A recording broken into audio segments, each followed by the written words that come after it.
So yeah, green screen. I've got my green screen literally right behind me so that I Mm-hmm. can hide behind it. Yeah, that's But smart. it's good this way because you don't need as much green screen. As you All do I've when you got put it is 4 feet like behind you. maybe like a yard of green screen. The other great thing about having a green screen that's directly behind me is I can put it in front of my chair. So then my chair disappears as well. So that's a nice little Smart. tactic. And you see how Troy looks all kind of blocky? Mm-hmm. That's good. It's fine. But Yeah. That's cool. he's doing, yeah, that's fine. But I he mean, doesn't have a green screen. He's letting the computer do his for him. yeah, I'll And have to do same that. thing with Gary. Gary doesn't have a green screen. And I can tell who has a green screen, a real green screen, and who doesn't. So Mm-hmm. when I have the right picture behind me, it's very hard for you to tell that I'm actually in front of a green screen because if you notice my hand here, there's no green between the fingers.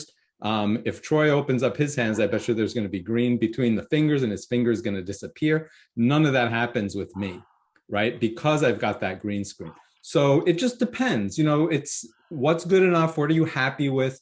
And you don't have to have a screen at all, right? You don't even have to have a fun background. Gary's got something working where he's blurring the background of his actual background. It looks good, right? I'm Um, going with wall of books. yeah, wall of books is awesome. Lots of people have walls of books. All right, so it's 7 o'clock, and let's see, there are 11 people. And what I'd like to do, I want to kick things off kind of quickly because we've got a lot of stuff today. Troy has got some interesting stuff. Troy is going to talk about some problems of practice that he's helped faculty members with. And I want to point out that everyone's problems are different, right? Just like Tolstoy said, all happy families are happy in the same way. All unhappy families are different, right? So all of your problems are going to be different. So use this as an opportunity to see what other people are working with, but then to also understand that your problems may not be representative here. There are some basic problems that you can work with, and I'll talk about audio. I have a really brief video that I want to play for you. And then I'm going to pass it over to Troy, who's going to talk about some of the problems that the Reader Center and Troy has helped deal with. And then I want you folks to talk about the problems that you think that you've got that you want to resolve. And then we're going to pass it over to Roy, and he's got some basic tips on how to get better product. Right, Roy? Yeah, I'm going against every rule by having this light here. Well, but that's the thing. You look creepy, and that's good. So it's working for you. And then if we have time, I'd like to show some of the videos that you all produced. I really was so impressed by the videos that you produced. Everyone did an amazing job. But and you did exactly what I asked for. You brought that passion, you brought that excitement, you told stories, except Eric thought that telling stories was not a good idea, which is perfectly cool. But he made that work for him. But then Logan made the stories really work for her. And Logan, she did an amazing job and if anyone watched Logan's, she started off and she was stiff. And then all of a sudden she's like, let me calm down and let me tell this story. And she just came to life. So, it depends on where you are, right? It depends on who you are and where you are. And Amy did a great job even without audio. She was amazing, right? You could see her expressions and you saw she was moving. She was working with her hands. Yeah.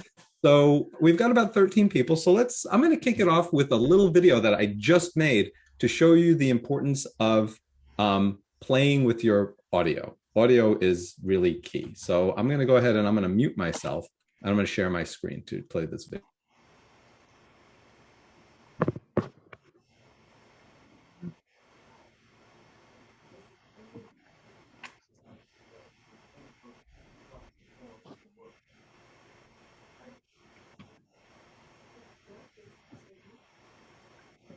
I did the wrong thing. When I went to share, I forgot to hit optimize for video clip and share sound. So I didn't follow my own directions. So I did that. I'm sharing my screen. I know I have a video clip and let me show you what I'm doing. I'm going to share my whole screen and I'll show you what I do. So now you can see my whole screen, hopefully, right? And I'm going to go to share screen again. And I have this share sound and optimize for video clip. If I'm playing a video clip, make sure you do that. And I'm going to go back to my Google Chrome and I'm going to mute myself so that nothing interferes with the video.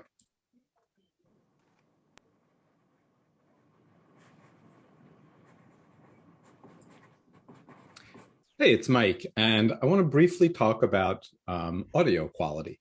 I've got 4 different microphone possibilities that I want to have you listen to. The first one is going to be the webcam audio, and I've got a Logitech webcam here. It's the C925 or something like that. I've got this desktop. It's called a Fifine desktop microphone, and that's the one that I'm recording with right now. I have a headset, and there are lots of different headsets. This one I don't particularly like, but it's what I happen to have in the house right now. And it's a USB headset, and it's got a little headset and a microphone. I have a better one, but I loaned that out, so I can't show you that one. And then I have this thing that comes with my iPhone. It's just the headset it's just the earbuds and the microphone from my headphones. Let's take a test and see which one of these actually sounds best. So I'm going to do a test. I've got this desktop microphone that's it's about, I would say, 6 inches from my face.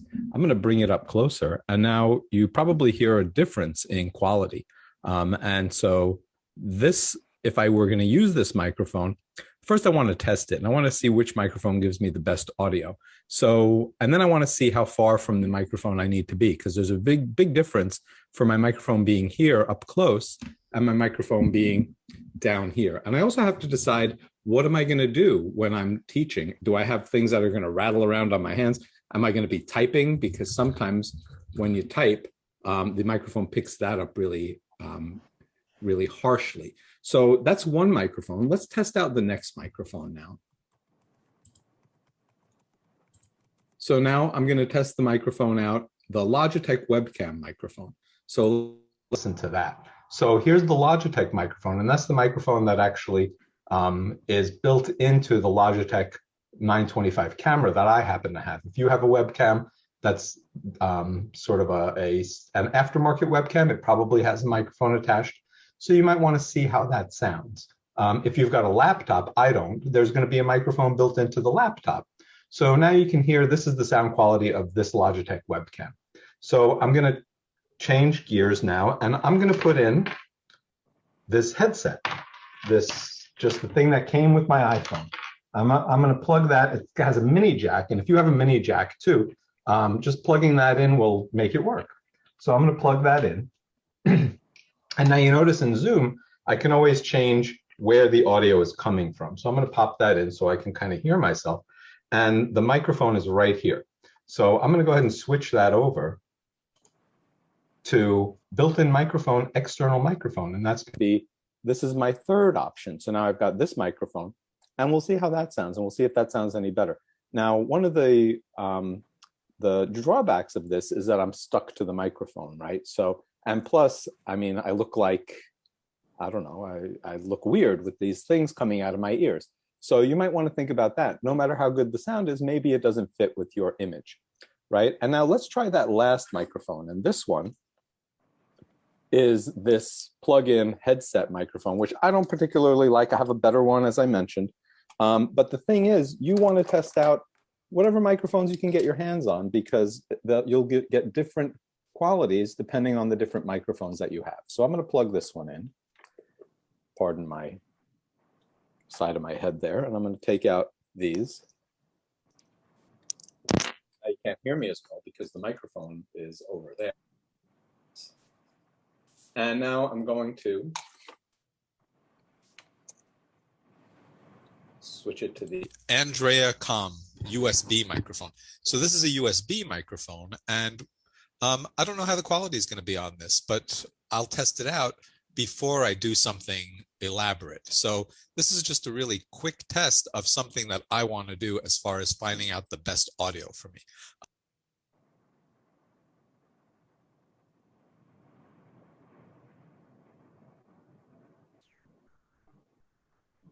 All right, so that was really quick, and you heard the difference of all four of those microphones, right? Um, from my perspective, the best microphone was that first one that I used, and that's the tabletop microphone. I don't know if you felt the same way.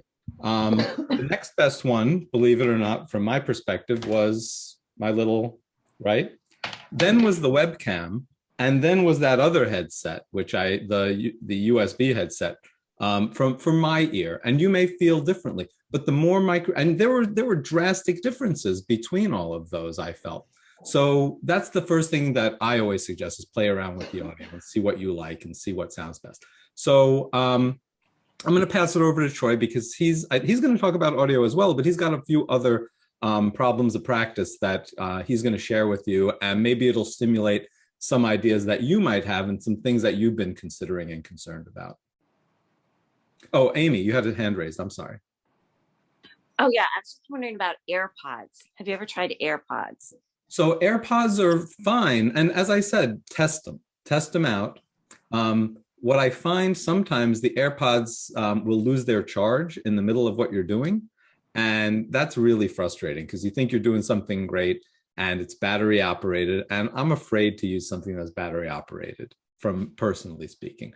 But try it out. If you like it and if it works for you, go for it. Yeah, Eric. Are there microphones that aren't condenser microphones that you can use with a computer? Troy is going to be the one to answer that. Okay.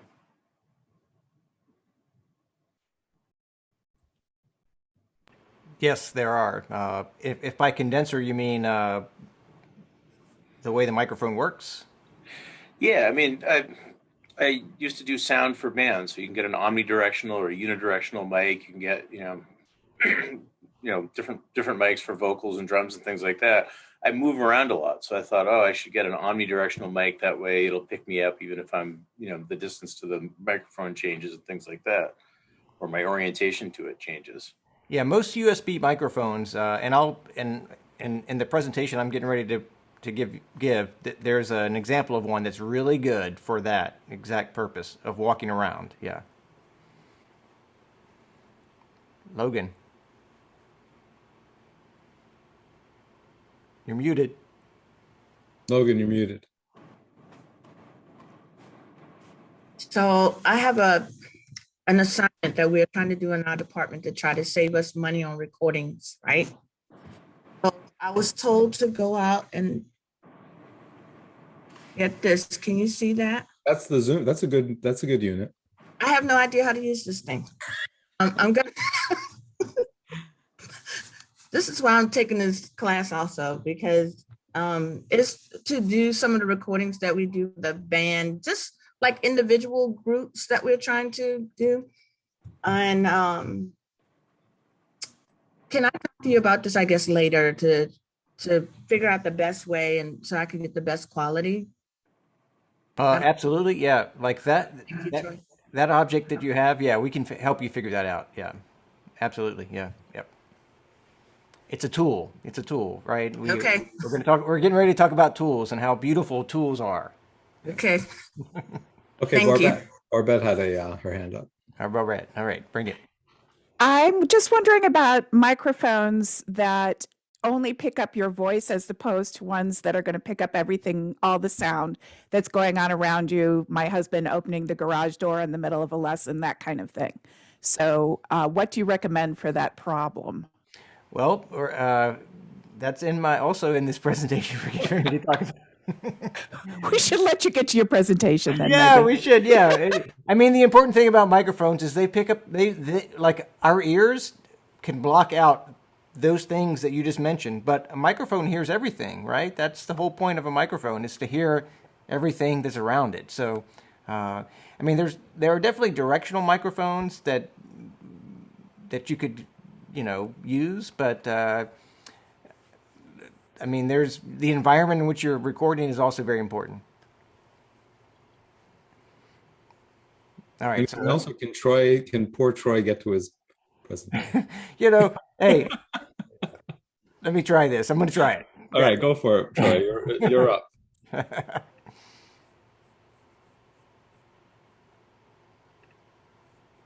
All right. Let's see. Can everybody see this?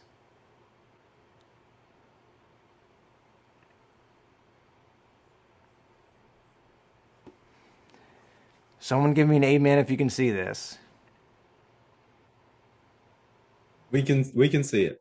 Okay, all right. See the So, light. all right. So, so last time we did this, I gave a master class on cinematography. Not going to do that this time. We're going to dial it down a notch and talk about like small interventions that can produce big results. So here we go.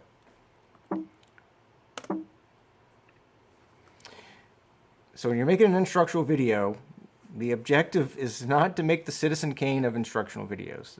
If you do want to do that, we can certainly help you, but that's not where we are right now. The good news about making instructional videos at William & Mary right now is that, when I came here in 2006, you would have been on your own, but there's been this growing and emerging support for you to do this. We have Steely now, we have William & Mary Libraries, we have the people in this room. So there's a huge, if you're a new faculty member, you're like in a lucky place right now because we are sort of building this infrastructure to help faculty use digital tools, and it's very exciting. So what I want to do is highlight a few significant and easy to implement tools you can use to improve the making part of the videos. And speaking of tools, last time we were taught to bring ourselves. Mike suggested that we bring ourselves, and I'll bring myself here. My grandfather, who was a farmer, also had a side hustle in his life. He made violins, and he loved the tools to make those violins. And he once told me that he loved the tools because the tool that he made, the violin, also made other people happy. So it was like this generative notion of a tool, and I really appreciated that, and I'm still enchanted by that notion of a tool. We also talked last time, last semester when we did this, about some phases of working and being organized, and I think it still matters. We all have to be organized, whether we're writing a book chapter or an article or a book, just trying to keep ourselves organized. So just want to throw that out there, that it's not just a performance, it's an organizational process. So there's pre-production where you're doing the planning, production where you're doing the making, post-production where you're combining and refining and editing, that sort of thing. So here's what I did. I went through 8 months of emails that I have, and I keep all my emails that people send me. And I came up with like 3 areas where people had challenges when they were trying to make something. And here they are. One was, I want to be able to walk around and still capture good audio. And then there was a whole bunch of related audio questions around that. And these are all intersectional, so they kind of work together. There was also another kind of domain of, I want to have more than one camera angle or use my own camera in a Zoom recording, for example. And this came from our colleagues, mostly, not exclusively, but from the performing arts and the sciences, where they wanted to demonstrate something. Not only have their face being shown, but they want to show something else at the same time. And then there's this third category of, I want to stabilize a camera or a thing or a microphone or something like that. And if you've ever been on a film set, there's somebody's job who's it's called a grip. Their job is just to stabilize everything. So that's another thing that came up. So nothing here is prescriptive, right? No one size fits all. These are just examples from conversations that I've had with our colleagues about how to pull off stuff. If none of this applies to you, then we can have another conversation. Audio, that's the big one. Mike just mentioned that. It's huge. How to get better audio. There are some golden rules of audio. One is proximity and placement. And Mike actually demonstrated that. The closer the microphone is to your face, the better it sounds. That's just, the way it is. If you have a computer microphone, maybe you want to replace it with an external microphone or a USB microphone. We have those things at the Media Center. We can check them out for you, no problem. Barbette mentioned environment. I mean, that's huge. Like, where are you recording and the environment? And here's the cool thing is that Microphones pick up everything. That's their job, is to record things. Our ears do not. We can block out, like there's a fan blowing behind me right now, and I'm blocking it out, but maybe my microphone's picking it up. I don't know. And then whatever microphone you're using, there's a way to tweak the settings, whether it's in Zoom, whether it's in your system settings, whether it's using an audio interface. There's ways to make it louder, make it softer, to increase the sensitivity, etc. So here's an example of. We did some experiments here. This is this is the person who wants to step away from their computer and do something away from the computer but still be heard. This is a computer webcam with the built-in microphone. Welcome to my class. This is a mock class. I'm going to draw something on this board.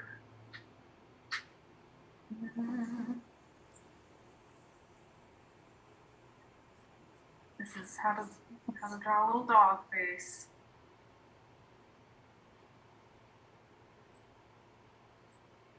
Yeah. So you get the idea. Not sounding very good. All right. Welcome to my class. This is a mock class. Here's a solution to that problem. Hey, welcome to my class. I'm going to teach you how to draw a dog and a cat. Here we go. I always start with the eyeballs. A couple of circles right here, and some circles in there, and a little mushroom nose. And then we'll do a little mouth and some big droopy ears. And I'm going to give him some little cheeks. We'll come down here, make it. So it sounds a lot better, right? So what is the one thing that solved that problem? Hey, welcome to my class. I'm going to teach you. It is this. It's a wireless microphone. I mean, it's very simple. So on the left, you can see there's a transmitter that's plugged into the computer. And on the right, you can see the microphone, the wireless microphone connected to the shirt of Drea. Super simple, very easy to use. The company that makes this microphone just upgraded it and kicked it up a notch. So there's some cool stuff they're doing to make it even easier to use and cooler. But that solved that problem. It was just, I want to step away from the computer and walk around, but still be heard. There we go. What's the range of those, Troy? 200 meters. That's amazing. Yeah, it is. And the really nice thing, I think, that I noticed right away is the consistency of the sound. That it's a constant volume, which is so important, I think, when students are trying to pay attention to what's going on, that it's not getting quieter and then louder and then quieter and louder. It's just a constant volume the whole time. Exactly, and that's what's beautiful about tools. I mean, this is a tool that is designed to do just that. So it's amazing. So they could just get this if they wanted to even do a webcast at their computer if they wanted to, right? And they'd have that consistent sound right at their desktop if they wanted to borrow one of these. Absolutely, yeah. So one of the things we've done is we've, since COVID, we've shifted some of our budget.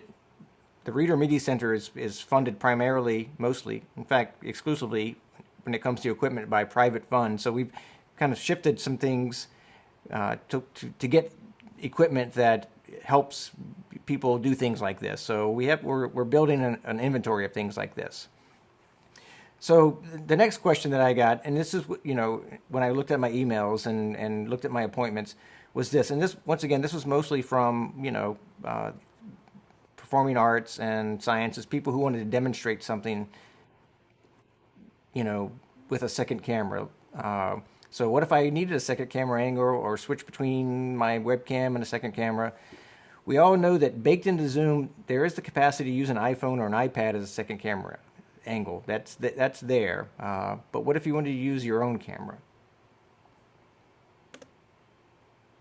So in this video, on the left, there is what you're going to see is what you would see as if you were watching Zoom, and on the right is what is a recording of the screen, just showing how to enact that second camera.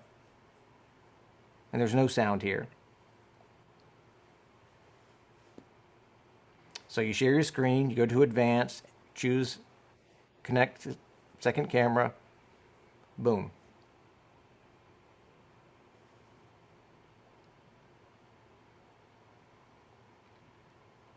And this is an actual camera. It's not an iPhone or an iPad. This is like a legit camera that's doing this. So this would be someone who wanted to switch between their face talking and then like a demonstration of something like that. So Troy, how is this camera connected to the computer? Does it? Here we go. Here we go, Mike. This is what it looks like. This is what that looked like Meta. So you can see there's the laptop, the camera on a tripod. You see the cable. It's an HDMI cable connected to it, but the tool that solves this problem is not the HDMI cable. It's not the camera. So camera, HDMI cable, tripod. It is this thing. This little device right here is a USB device with an HDMI port on the other side that allows you to connect a camera that has an HDMI port out USB to make it a web camera. So that's the simple solution right there. So if you have your own camera that has an HDMI out, this is the way to do it. And of course, we have lots of cameras that have HDMI out. So if you wanted to try this, we could help you out. So they could come in, they could borrow one of these video capture devices, they could borrow a camera, they could try it out right in the Reader Media Center, and then they could take it home and use it. Absolutely. That's great. And if you want to kick it up like lots of notches, we have other devices where you could have like 5 cameras if you wanted to. So this is another thing that we have. And students have checked this out who wanted to do like a 5-camera, Zoom thing or something, and it has 2 inputs for microphones. So there's a way if you by chance wanted to have more than 2 cameras, so you could do that as well. All right, and finally, another area of questions that I found was this notion of stabilizing things that they have, whether it's a camera or a light or microphone or whatever. So let's cruise there. So this is my humble abode right here. This is my laptop with a web camera and a microphone. But what I'm using here to hold my microphone is a boom arm connected to a very cheap TV tray table that I got on Amazon. Very simple, but it allows me to move the microphone around. If I'm doing something synchronous, I can take it out of the picture. If I'm doing something asynchronous, I can get it right in my face and get it closer. Very cool. So I had a faculty member who said, "Look, I wanted to kick up a notch my workspace a notch or 2," and I said, "Okay, send me a picture of what you got." So she sent me a picture, and here's what I hooked her up with. There's an LED light up there at the top on a stand. You can see it's got tape on it, so it's at the bottom. It's not glamorous. But it's doing its job. There's a USB microphone on an adjustable boom stand where she can move it around, and then there's a webcam attached to the monitor. It's like 3 simple things that solved her problem. Very simple stuff. So Troy, I think that's really the important thing for me, and something I would love is not that it stabilizes, but that it stabilizes and that it's mobile so that I can bring things in and out as I need them. That's incredibly effective. And I would love to have a situation like that where I could move a light back or a light forward as I needed it, or a microphone back or a microphone forward, or even my webcam back or forward as I needed to do something like that. So that's a really great tip. Yeah. There's all kinds of cool little things and gadgets that we have that can help that. Once again, here's just another example of stabilization. On the left, there's Drea drawing. You can see there's a suction cup mount with an iPhone, and here's what it looks like on the right. What you would see as a viewer. So just one more thing. Here's another example. So you want to get a shot overhead, like you want to show something Once again, on the left, it's a simple microphone stand that has this little attachment connected to an iPhone that then just displays an overhead shot. It's very simple. And if you're curious about all of the stuff that I talked about or other equipment that we have, this is the website that you can go to. All the inventory of our equipment is there, and you can find some cool stuff. And if you have any questions, of course, you can always reach out to Steely or me at Media Help, and we can still keep talking about this. I know maybe none of this will solve any of your problems, but if you have a problem that needs to be solved, we can figure it out. Yeah, that's great, Troy. I think that's really an important point to make, that some of your problems are going to be, your specific problems, or, many of your problems will be. And we're always going to be available to come up with solutions to your problems. We love those, because that sometimes it's an easy fix for us that we may be able to help you with. Sometimes it's more difficult, but maybe other people have those problems, and we love to be able to put those in our toolbox when we do come up with solutions to help people.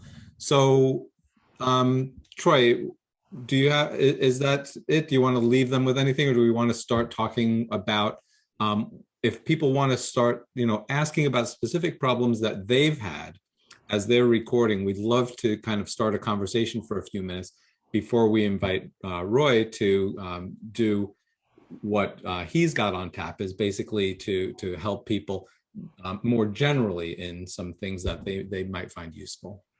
I mean, that's all for me, but I just wanted to reiterate that that was all based on interventions and questions that I had from your colleagues. So it wasn't completely about everything, but it's those are the three areas that I found that people were curious about. Yeah, those are really important areas. I think that it stimulates me even thinking about, even if these weren't my problems, I want them to be my problems in some ways, because now I know what's available and what's possible. I'm like, oh yeah, I think I want to do that now. So that was great. Thanks, Troy. Yep. Okay. I have a question. Yeah, let's open it up. Okay. Amy and I seem to have trouble with our microphones, and mine is one of those Logitech freestanding cameras, and it would not record. I had to find my headphones to do it. Was there something we were doing wrong, or is it just, I didn't see a setup button that said, let me use this? Flipgrid is kind of weird about that. It doesn't really let you choose which microphone you're using. And if you've got multiple microphones, you can run into a conflict where it's actually trying to record from one microphone instead of another. And I'll state it again, because I don't think everyone was here when I mentioned the Flipgrid thing. Flipgrid, I basically wanted people to do Flipgrid, both because it's easy to record and also because a lot of people teach classes where they want students to be able to do their recordings, and they want to be able to give feedback really easily on video. And I wanted people to have a taste of what that's like for the students, so that if they wanted students to do a quick video, we've had lots of faculty members who have had great success using Flipgrid in actually creating really engaging content for their students, so that they can actually give them feedback. And you saw how easy it was for me to give you feedback on those. I just basically hit record, and I gave everyone feedback on what I thought about their videos. First of all, they were all great. I thought that everyone was amazing and really lively and were really wonderful. But not only can you give video feedback, but you can also give text feedback, and that's really nice for any kind of a class. So if that doesn't work for you, Alice, don't worry about that, because you're really not going to be recording in Flipgrid. You're really going to be recording in something else. The Flipgrid thing was just for our purposes, just for our class. You'll be recording in Screencast-O-Matic, or you're going to be recording in Zoom, or you're going to be recording in some other software that's not going to, be affected by, or you're going to be recording in Panopto, where you're going to be able to and the other thing that I do suggest is, before you set out and start recording a whole lesson, is record a minute and then listen to it and see how it is. And like I did at the beginning, try out your equipment. If you don't like it, try something else. If you don't like that, try something else. And that's the other thing. We all love to edit when we're talking about our writing. You know, if I write something down, I'm happy to know that I can edit it later. It's the same thing when you're comfortable with video editing, with audio editing. It's all what you put in the can for the first time, and Roy can back me up on this. What you put in the can the first time is just what you put in the can. Editing is where the magic happens. Yeah, Audrey. Yeah, you made a very smart recommendation to me, which is for a lapel mic, particularly for walking hours and doing tours and things like that. Any suggested ones that are easy? You know, what are they connected to in terms of the files? Yeah, I'll let Troy answer that, because he actually showed one, but he might have others that he would suggest what your needs are. Yeah, I don't think Bluetooth on top of a mountain is necessarily going to be my solution. Right, and that's a problem of practice. That's your specific problem. Mm-hmm. So Audrey, what are you trying to do? Tell me again. Yeah, I was videotaping quite a lot of sites, visits to sites, archaeological sites in Ireland, and so I won't be able to do any more until the summertime, hopefully. So at the moment, I'm mostly dealing with issues of editing stuff together. But for the future, I'd like to have something that would record the sound a little bit more effectively in the field beyond relying on the GoPro sound or my iPhone, which is what I used. So you're capturing video. That's important, right? But you want to capture synchronous audio as well. Yes, ideally. Yeah. Well, if you're using a GoPro, that's challenging. Of course, if you're, one option would be to use a separate audio recorder, to capture the audio separately, and then if you wanted to combine those two together at the end, that would be pretty simple. There's software that can help you do that. But it is, I mean, like a GoPro has, depending on the model you're using, has like an 1/8" jack in it that has a, very limited audio capture capabilities. I mean, GoPros aren't designed to capture audio. They're designed to capture skateboarders and, avalanches. I don't know, So the audio has to be, something you might want to think about separately. Or I mean, that's what I've done. I mean, I've used the GoPro footage silently, and and re-recorded the audio to go with that on my iPhone. But it would be nice, at other times, I just put the iPhone up on a tripod out on the site and spoke to it. But that's where I run into problems of being heard. And even the clip that Mike kindly commented on was even in my house, but I was too far away for the right kind of sound. And because it was speaking to camera, obviously I can't record over that, and patch in the audio later unless I'm some sort of a genius. Well, actually, Troy, wouldn't it be easy to record the bad audio and record good audio locally on your body, and then have that be merged pretty easily and quickly in something like OpenShot Video Editor or something like that? Sure. Yeah, we do it all the time where we capture audio from like a DSLR that's pretty crappy, but we also have a second microphone or audio recorder that's capturing the good audio, and then we sync those together. We take out the bad audio and put in the good audio. Since they're happening at the same time, then it makes sense. Yeah. But Audrey, we could talk more if you want. Like this is how it works. We can have a conversation. Like there's probably I know there's a solution for you. I know there is.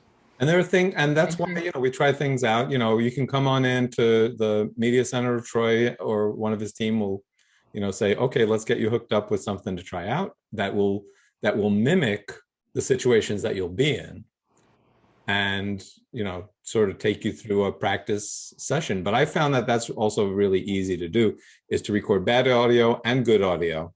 And once you have both of them, then replacing the bad audio with the good audio that you've got like on your person with a lapel mic that's actually recording local to something like actually what Logan showed, that Zoom capture device, right? And then it's really easy to merge those two things. Thank you. Other people? Also, just to ask you, Troy, didn't the Media Center just get in a bunch of really cool iPhone tripod kind of gadgets that I was looking at? It was just some amazing stuff. Yeah, we have a lot of gadgets in the media. No, I'm just saying you got some specific gadgets that were for a smartphone. Yeah, that yeah. made a smartphone. Yeah. Yeah, we do have ways to connect like a better microphone to your smartphone. Yes, those kind of things, whether it's Android or iPhone. So we have those things, Audrey. If you're interested, we can talk more about that. We do have ways of stabilizing phones in different situations, whether it's on a tripod or on a tree if you wanted to, like with the Gorilla Pod or something. So yeah, we have a lot of cool gadgets to, if you're out in the field, that could help you maybe make better recordings. Yes. So Logan has a question. She wants to know if you have to make an appointment to stop by the Media Center or if it's a walk-in. You don't have to. The Media Center is open for business. So there are students who are kind of working there. I'm not dissing our students by any means, but if you have like a really involved question, you might want to just reach out to me and then I can kind of hook you up with what you need.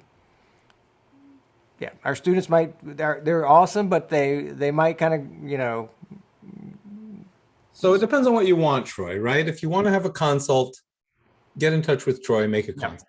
Yeah. If you want to ask what equipment they have, and if you know that you're going to be kind of self-sufficient and you just want the equipment, you can go in and get that equipment. But if you're confused and you need some guidance, the students are going to try to be helpful, but I think that they are more equipment based, if I'm correct, and they'll focus on what the equipment can do rather than on what the person needs. And Troy's going to be much better at matching the equipment and the person and that whole paradigm. Yeah, and you might come in and ask a student, I need a camera, and they might just give you a camera. But I would ask you, why are you using the camera? What's the point? What are you trying to do? So that's the difference, I think. Yeah. Okay, I was wondering because I wanted to know if I could make an appointment to come by to get some hands-on instructions and to see what else I need to help out the band and the orchestra. Yes. And one day next week, if you all are available. Here's the email address. There you go. Thank you. Yep. mediahelp@wm.edu. Okay. My best radio voice. Anybody else? Questions? Yeah, one more. Yeah. If we're not using Flipgrid, are you going to be showing us the other options to use? Absolutely. We can totally show you some of the other options. One of them we're doing right now. We're recording in Zoom. That's personally my favorite way to record. If you take a look up at the top of the screen there, you can see recording. So what I love to do is I love to put a background behind me. I love to hit record, and I love to just start recording in Zoom. And if I record locally, I then have that local recording that I can then pull into something like OpenShot Video Editor, which we're going to be showing you next week how to do the editing bit. Or I can just upload it to Panopto if I like the way that it is. It automatically uploads to Panopto if you have a William & Mary account. So Zoom is probably my favorite way to record. There is Screencast-O-Matic if you want to record in Screencast-O-Matic. It really just depends. Troy, do you have any preferences for recording other than those two? No, those are great. Yeah.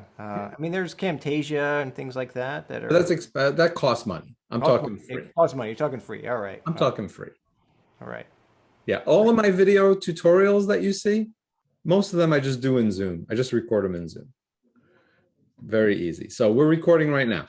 If you, whenever you open up a Zoom session, you always have that option down at the bottom to hit the record button. It'll give you the option to record locally, which, by the way, we've discovered gives you better audio and video than if you record to the cloud, because it's doing some sort of,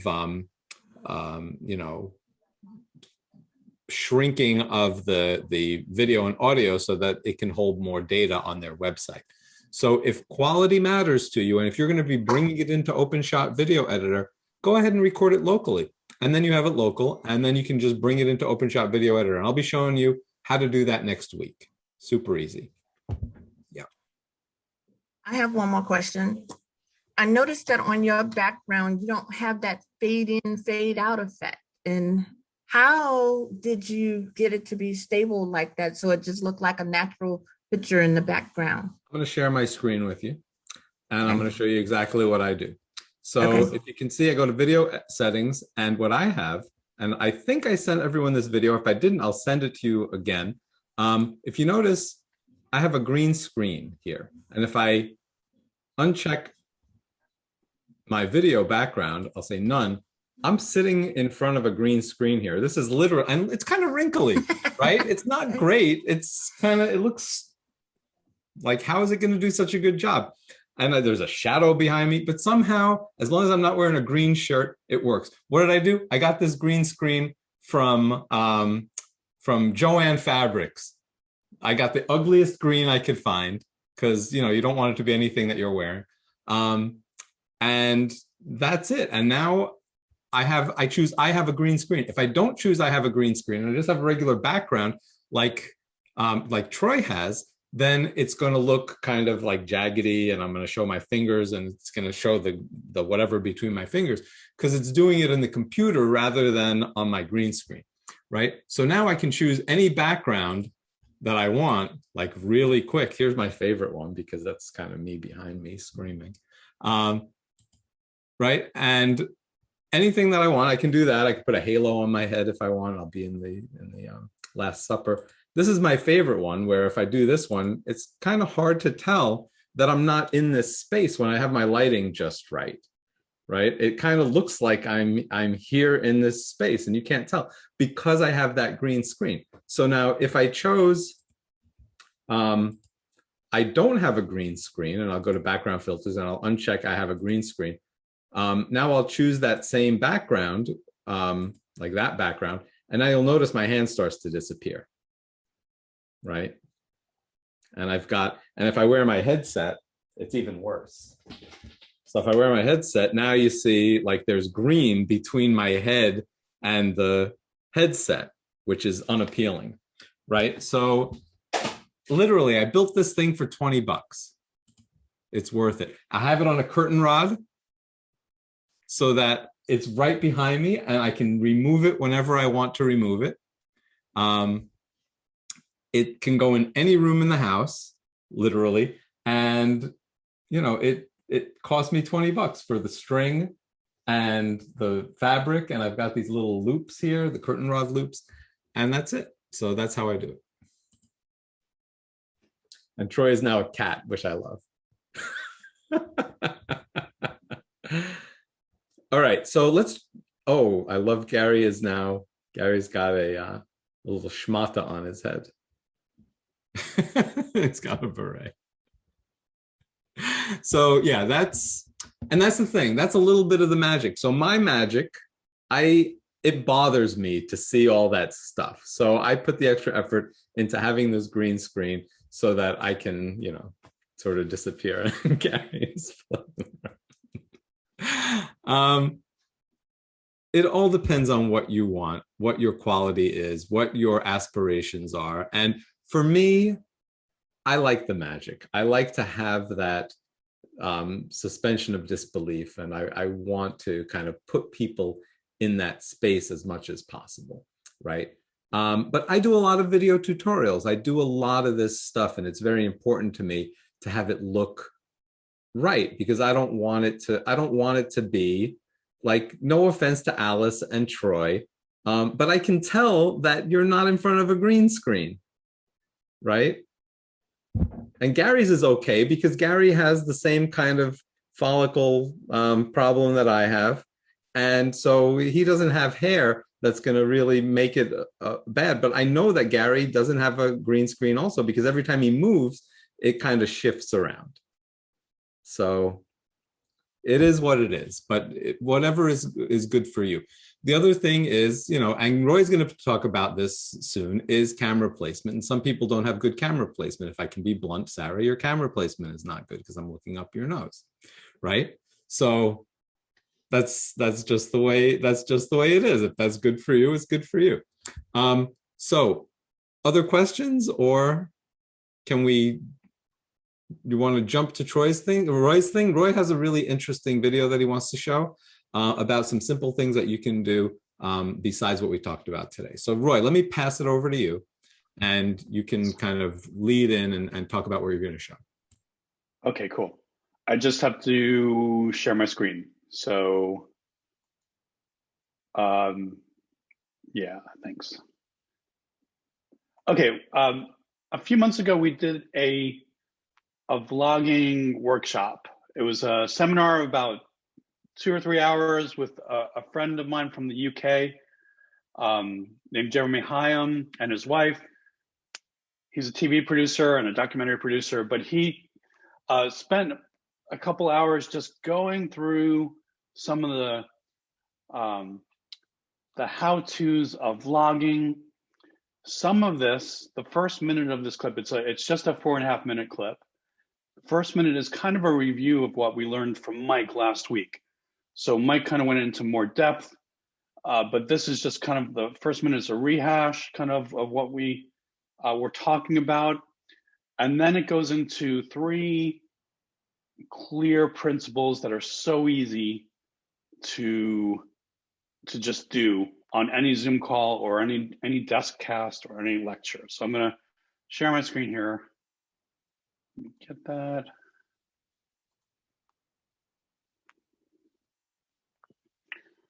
And I've got to find it right here. 1 second.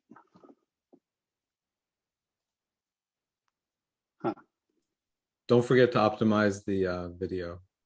Yeah, I did. It's just what it's doing is not what I thought it would do. Just 1/2 second. Nothing ever does what you think it's gonna do. Yeah, I know. It's like, here it is. Got it.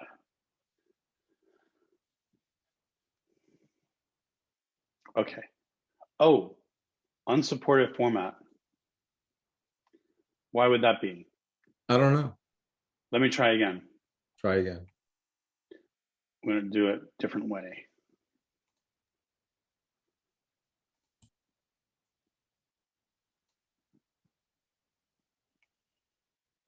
Huh. Okay, can you see this? We can see it. All right, and let me start with and you can hear it too, right? So far. Okay, here we go. It's a little bit cropped. I will fix that. Okay, thanks. Good. Here we go. Start with, for the first little while, we're just going to do everything for fun, as if we're at a party together and we're just playing party games, yeah? Because what kills vlogging is when people think they have to be professional.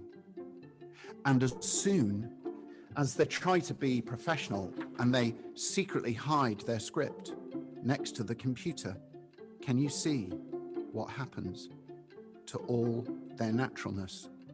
Yeah? Can you see how the body language that was there has all gone? Okay? So the word expert, forgive me if you know this, but the word expert comes from the Latin experire, and it simply means this: to go through. So if you have been through trying to sort out a messy garden, you are an expert because you've been through that experience, yeah? But an expert is somebody who's tried to clean a chimney and got covered in soot. They've been through that and they have learned how that happened, and now they have expertise to pass on, okay?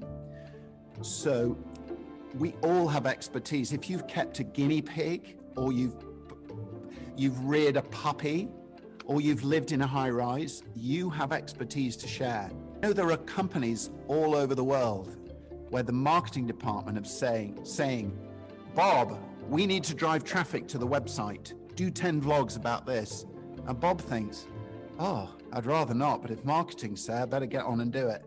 those vlogs are dead before they've even come alive. All right, because this is the, I'm going to show you this one in a minute. This is at the foundation of all good vlogging. Yeah. So the first thing I'm going to do is I'm going to give you some simple technical rules. Okay.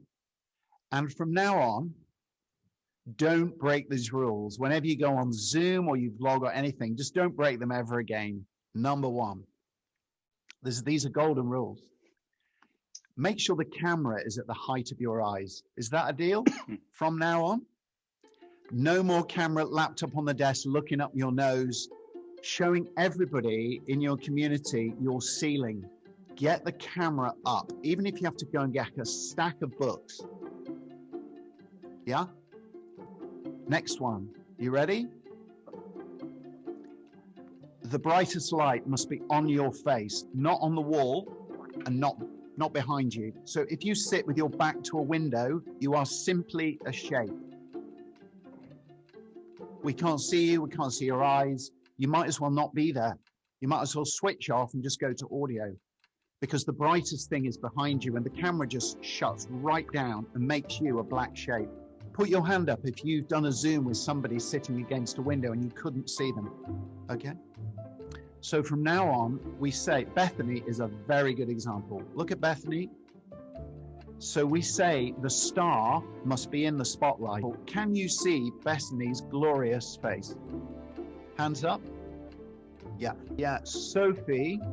And so the only thing I would say is you're a bit too close to your wall behind. Would you have to move your entire flat around to move away from that wall? I can make it happen. I'm just on my bed right now, so I can So kind of come away from the wall. Let's see a bit more of your bedroom. And make sure the light from the window or the brightest light is falling on your face, not falling behind you.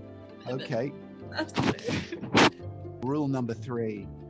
It's something that we call, do everyone know what a selfie stick is? A vlog stick, selfie stick? Yeah. Now, if you look at a selfie stick, it's about 1 meter long for a good reason. Whoa, that one broke.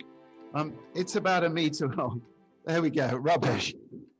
For a good reason. That if you sit are roughly 1 meter, we call it the magic meter, away from your camera, you will be framed about right. Okay?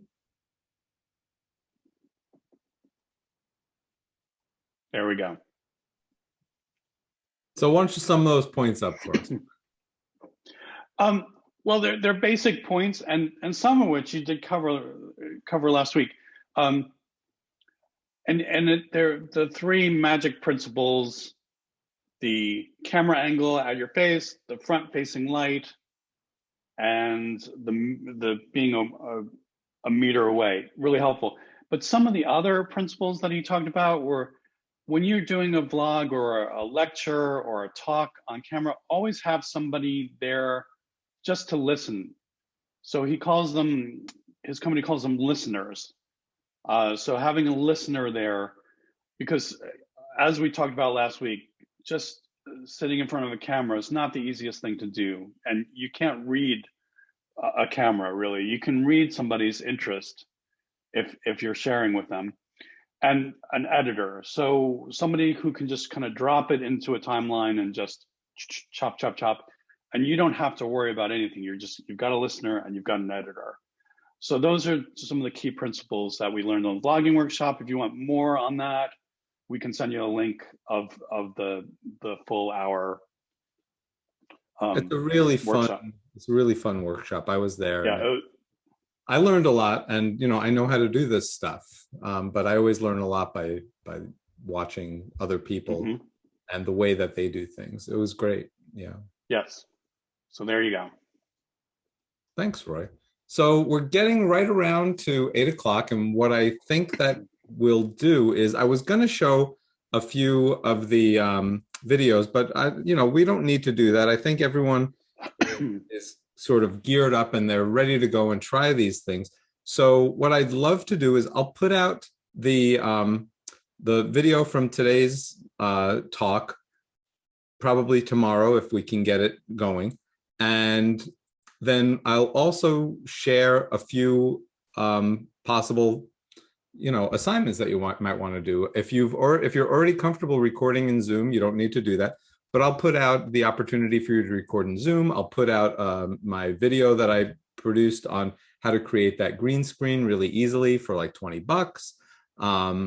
And some other resources that we'll take with us to next week. And next week, what we'll do is we'll get into the nitty-gritty of how to video edit. So what we're going to be learning next week is we're basically going to be taking a video that we've produced, either audio or video or whatever. We're going to be popping it into OpenShot Video Editor, which I'll send you the link to so you can download it and you can play with it, but you don't need to play with it because we're going to look at it next week. And then how you can do things like pop your slides in between where you're talking and have nice transitions and do things like that and produce an actual, like reasonable quality video very easily for free.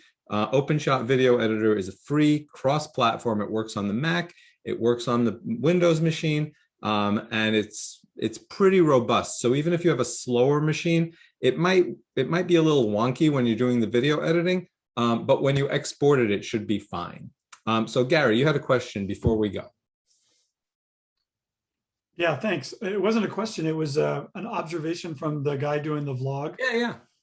And that was really important that he made a mistake and he didn't make a big deal about it. It's just, I thought it was great. And we forget about it. The thing pulls out and he goes, oh, I broke it. It's rubbish. Boom. And he just moves on. I think when we're doing those things, we just get freaked out when something goes wrong. And either we apologize all over ourselves or we don't know how to handle it. And it would have messed up the whole class if he had made a big deal about it. And he just moved on. And it's kind of like a rule of the theater. You just, when your costume doesn't work, you just move along. And it actually brings the audience closer in that respect, right? It's like, oh, I'm watching something live, or, I'm watching something spontaneous at the very least. And a little bit of that goes a long way. I think a little bit of that is really great, right? Absolutely. Thanks, Gary. Anybody else want to make any observations or questions before we head out? I thought that this was a really good session. Hopefully, next week is going to be great. I'm going to send you the link. If you haven't downloaded OpenShot Video Editor already, you can go ahead and download that. I'll send you the link to that, and there's really easy tutorials.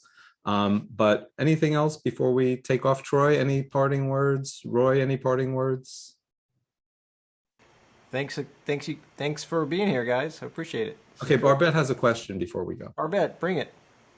So I noticed, and I don't know if this was a problem of my setup, but it seemed to me that the audio was slightly off from the video in the clip that you showed. And I've had that problem before. And I found this program called Handbrake that allows me to adjust it. Yeah. But is there some way just to avoid that?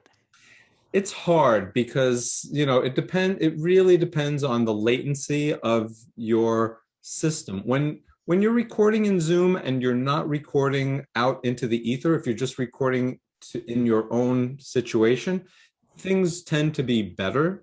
But there can be latency issues, or there can be codec issues, actually, that cause your audio and video to be out of sync. And we'll show you how to fix that next week also in OpenShot Video Editor. It's not that difficult to do. And Barbette, once again, it's a conversation. So if you have an example of what you're saying, then we can fix it. Easy peasy. Yeah. Yeah, that's a great example of something that's conversation and all happy families are happy in the same way. That's right. Other questions? All problems are solvable. That's what I was always told that as a kid. So I don't know. And I don't know and I know Troy loves problems, and I know Roy loves problems. Problems are my favorite thing on the planet. I love solving problems. I love working on problems. I was just told they were all solvable. I don't like that. That's stuck in my head. Maybe I'm sure they're not. Just really quick. I got a new camera last week for Steely. It's called the Blackmagic Pocket Camera, and I was so excited. My first day of interviews, got all these interviews lined up. And halfway through the first day, I take the footage out, put it on a laptop, and it's all in slow motion. All the interviews are in slow-mo. Oh, and I was like, how am I going to fix this? And like Troy is saying, I called up a couple of editors, and they're like, "Oh, that's no problem. Do this, this, and this," and it works. They're fine. So it took a little kind of jiggling, but there's always some kind of tech solution, especially when you get into online editors like Final Cut and Premiere. They really do help. Yeah, and that's a great point. The more comfortable you're going to be with next week's episode, when we talk about editing, the more comfortable you're going to be with your recording and your production, because when you write something, you're going to go back and edit it. That's all. Otherwise, if you knew that whatever you wrote, that was going to be the final, you'd be frozen with fear to write anything, right? You can't think that way when you're doing video production either. You need to understand that you're going to be video editing and you're going to be doing some fancy production stuff, fancier than what you've been doing. Anyway, this has been really wonderful. I hope that you got something out of it, and we're really looking forward to seeing everyone next week. Thank you. Take care.